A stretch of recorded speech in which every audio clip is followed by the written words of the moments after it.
What's up, guys? Luke from 8-Bit Plus back again with another Gaming Week in Review podcast where we talk about pretty much whatever we want from the previous week as far as news goes. But without further ado, let's get right into it. Quick warning, guys, before I get started.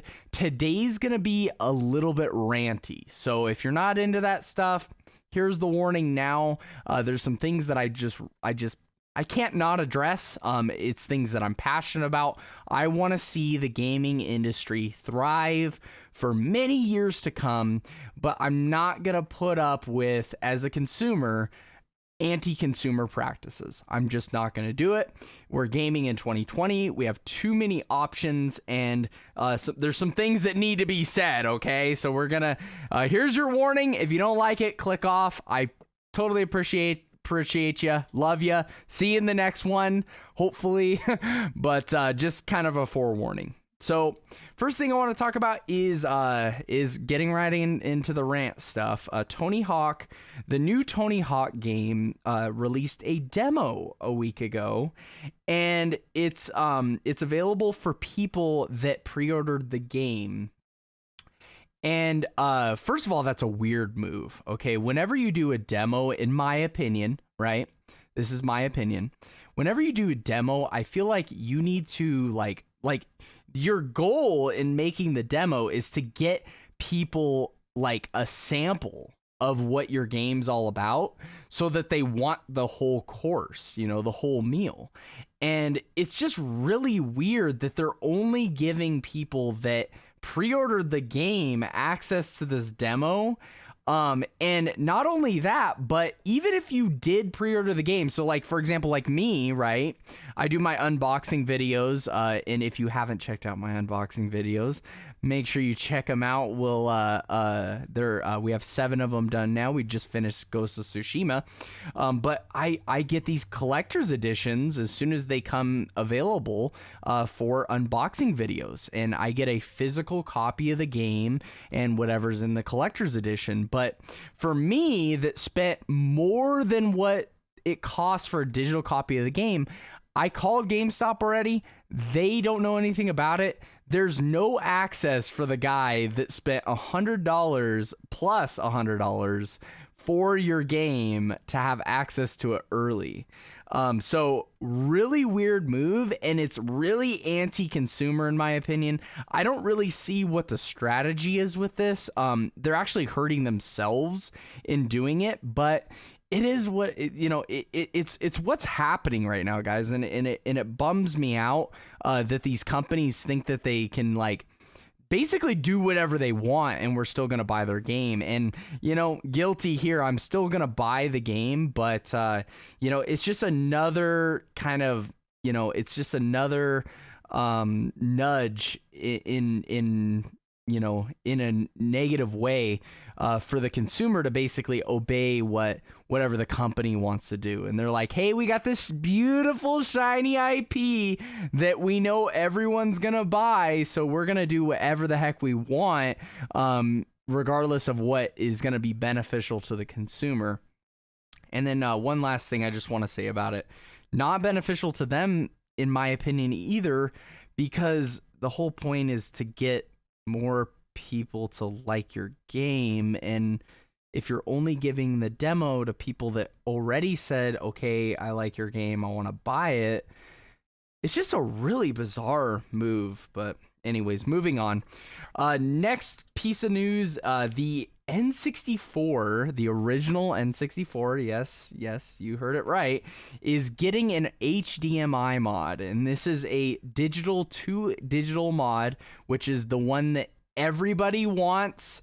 If you want to have the least amount of input lag and play on modern 4K 1080p full HD monitors with your system, this is the mod to get. It's better than anything else, in my opinion, for playing on modern televisions, better than even RGB mods and things like that.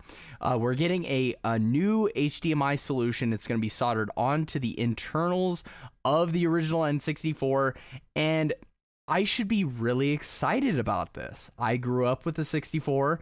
I play the 64 occasionally, and I should be really, really excited about this. But I'm not. And the reason why I'm not is because it's by, this is revision 2, by the way, and it's by the same dude that did the first one. And the first one was like impossible to get a hold of. I tried to get it for like years, and this guy, like, he doesn't answer his email.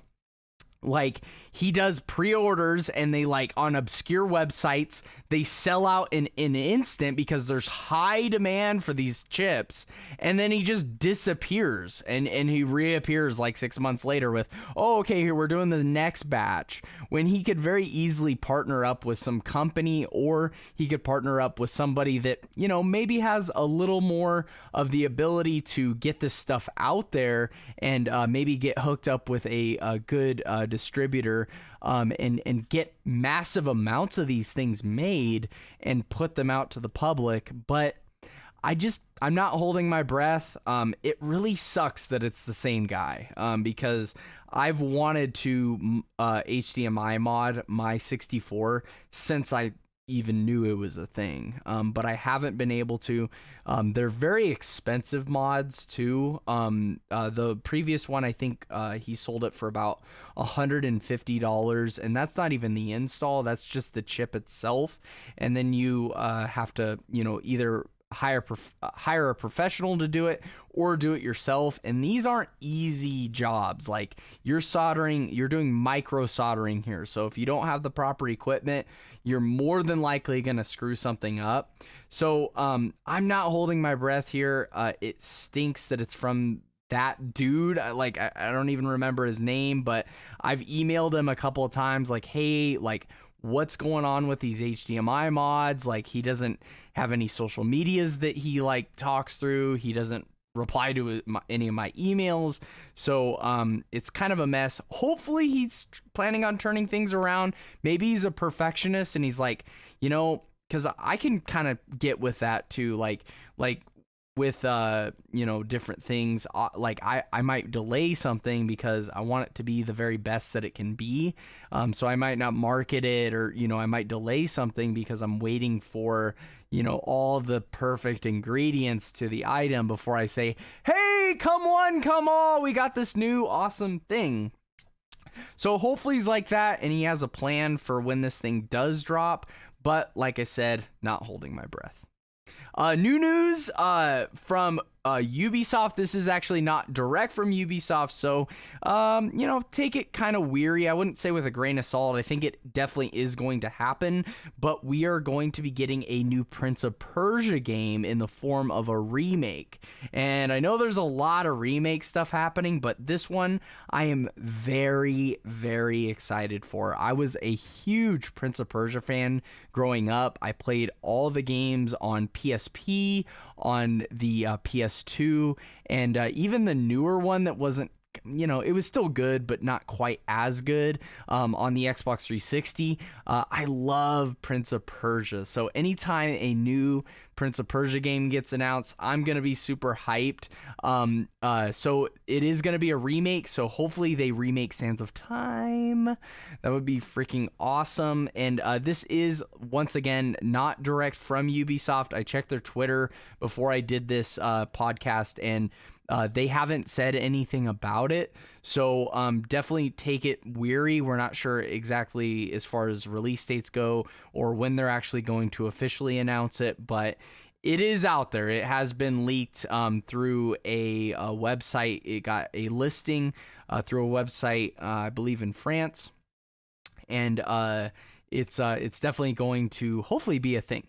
And if you are excited for this, I wanted to just mention that there is a game that actually captures, it's a modern game that actually really captures the Prince of Persia like game style, and it's called Raji, and I'm pretty sure it's exclusive to the Xbox right now, but there is a demo that you can actually download onto your Xbox One and get that Prince of just kind of get your Prince of Persia fix through it.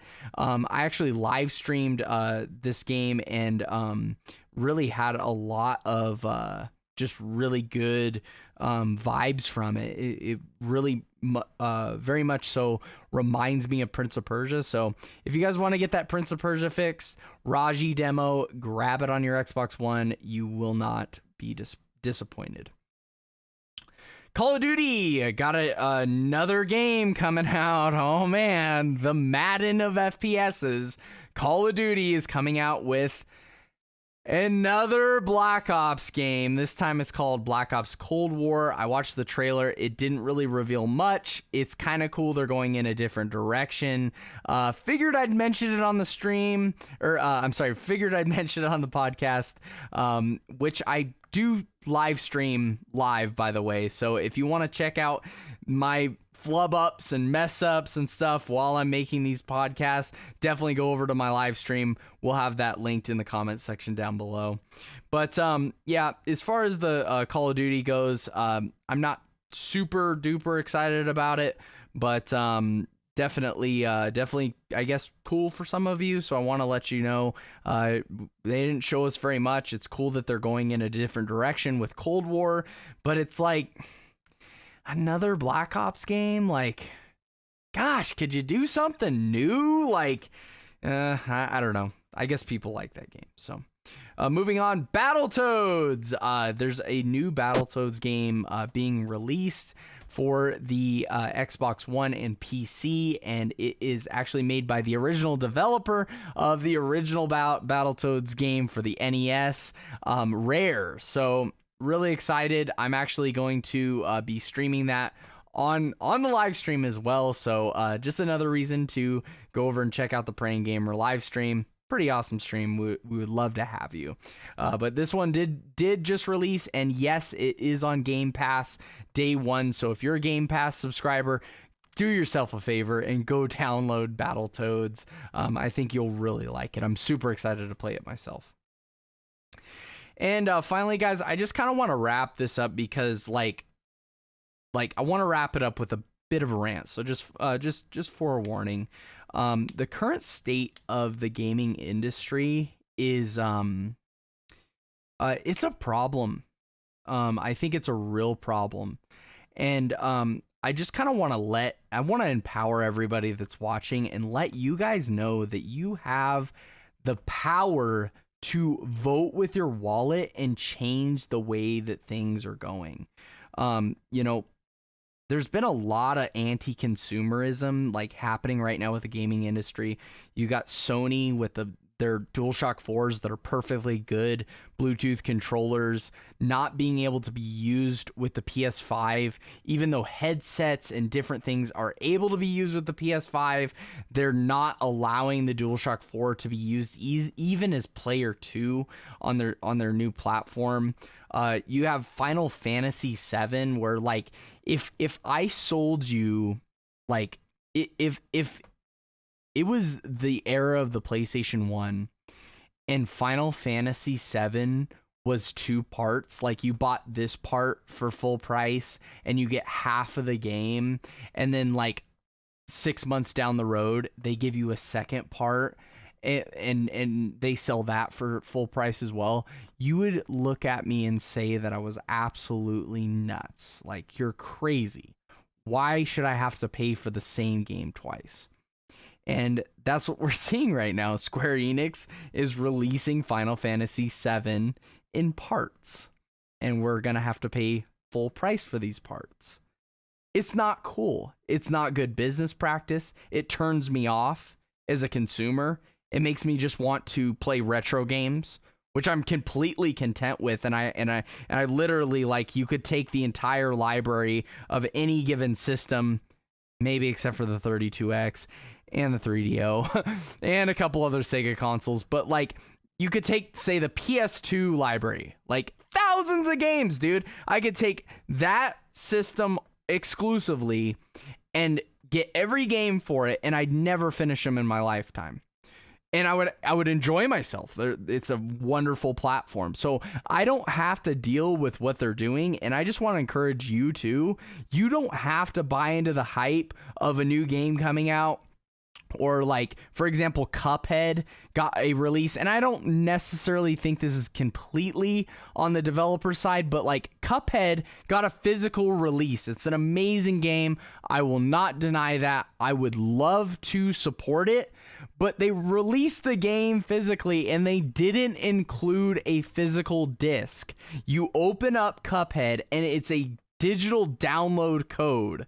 So you paid for a physical product and you got a digital code. Like, that's not okay. We don't need to support these people if they're not gonna be pro-consumer. And if we just let it go, guess what? Like, these companies, like, guys, I hate to break it to you, but these companies don't care about you. Like, they maybe make awesome games and software that you're just so excited to play, and it's been a game changer in your life. Maybe you're going through something and it lifted you up or it got you out of a bad time. That does not equate to them emotionally caring about you. They could care less about you as an individual person. To you, they're just a number, okay? So mindlessly, like, just buying games just because it's an IP that you enjoy, or like you think like it's great, like it's good, you know, in the present, it's good, but like, if you're not down with some of the practices that these companies are doing, I just want to encourage you to, like, maybe not buy them all together, but like rethink what you're doing. Like, if you want to see game stores, like retro video game stores, like what I own in southwestern Idaho, if you want to see us around 10, 15, 20 years ago, still going strong and doing these things, let me encourage you to not buy physical media. Let me encourage you to buy physical media. Get off your butt, go and buy the game when it comes out, get it physically, and it benefits you because you have basically a product that can't be revoked or taken away. You're not paying for a license at full price, but you're also ensuring the future, in the future, when you go to a game store, when the latest platform comes out, that you're going to be able to obtain a physical copy of games. So like, I just want to encourage people, like, first of all, wake up. I know I'm being a little bit blunt here, and I'm usually a pretty nice guy on the stream, but I just want to like tell people, like, wake up. You know, like it's just gonna get worse. These companies are just like, they're like a mouse, right? Like, when you don't like deal with mice, like, they continue to grow and they like multiply, and they're like getting into your dishes, and they start to get kind of bold, like they'll go for it, and they'll be like in your in your dog's food or whatever, and like they'll linger too. Like they start to like take ownership until you smack them a couple of times, and then they scurry back into their holes. And I hate to, I mean, actually I'm okay with saying this, like these companies are like rats, man. Like, they will do as much as you let them get away with until you say no. Until you say, you know what, screw your new game, dude. I'm not going to buy it because you release physical editions without a disc. I'm not going to buy it because you're releasing it in parts. That's not okay. I'm going to be patient. And I'm not going to be like, I'm not going to think that this is the only piece of entertainment that is going to get me by for the next 6 months. I'm going to play other games that are more consumer friendly on platforms that are more consumer friendly. I'm not going to buy your latest exclusive game for PlayStation if you're going to be anti-DualShock 4 and anti-consumer. I'm going to pass on that system, and I'm going to either not buy anything, or I'm going to buy an Xbox or a Switch. You know, I'm not going to buy your Breath of the Wild 3 years after it came out because it should be $20. It should be on sale because you sold millions of copies of this game, yet it's still $60. I'm not going to buy your new Breath of the Wild game. I'm sorry. I'm not going to support that. Bring your prices down and then I will. Be more pro-consumer. Put this stuff on sale once in a while for the person that is a little bit more frugal and doesn't want to pay $60 every time a new game comes out, even if it may have enough content to justify the purchase. Like, it's just being good to your people. Like in the small business world, like if I started pulling those types of practices, like I started selling Final Fantasy VII in parts, like, yeah, I got disc 1 here for $25. If you want disc 2, it's going to be another $25. And someone comes to me and says, hey, could you just do all of them for like $75? Oh, no, dude, I'm selling them in parts, just $25 for each disc. Like, that's crap. That I would totally understand if that person gave me the middle finger and walked out of my store. Yet we let these companies get away with the exact same thing just because they have us on the hook. They just have us on the hook. So I'm done ranting, guys. The gaming industry is crap right now. There's some cool creative developers that are putting some good stuff out, and I am very excited for next gen. Don't get me wrong, but at the same time, I'm going for like with everything I buy from here on out, guys, I'm gonna have the same mindset of I want to see things change. So if I see a company putting out a product that's anti-consumer, I'm not going to invest in that product because it's just, it may give me that instant gratification now, but in the future, these companies, they look at the numbers. They don't care about you as a consumer, how you're doing. They look at their numbers and they say, oh, we made a digital only game and we charge the same price. We charge $60 for the digital and $60 for the physical. And look how many digital copies we sold. Well, they'll let us do it, so let's do it. And why wouldn't they? They're making all this money. Like, why wouldn't they skip out on the whole process of developing a disc and paying Sony for the Blu-ray format and the plastic and, the extra covers and like the manual? I mean, before everything went digital, there was manuals in games, like why would they invest if we're going to let them get away with it? If we're going to just pay $60 for this new game that we can buy physically, but we're lazy. We don't want to go to the store and purchase a physical game. So I just want to encourage everybody. I know this is kind of a discouraging end, but I want to encourage everybody.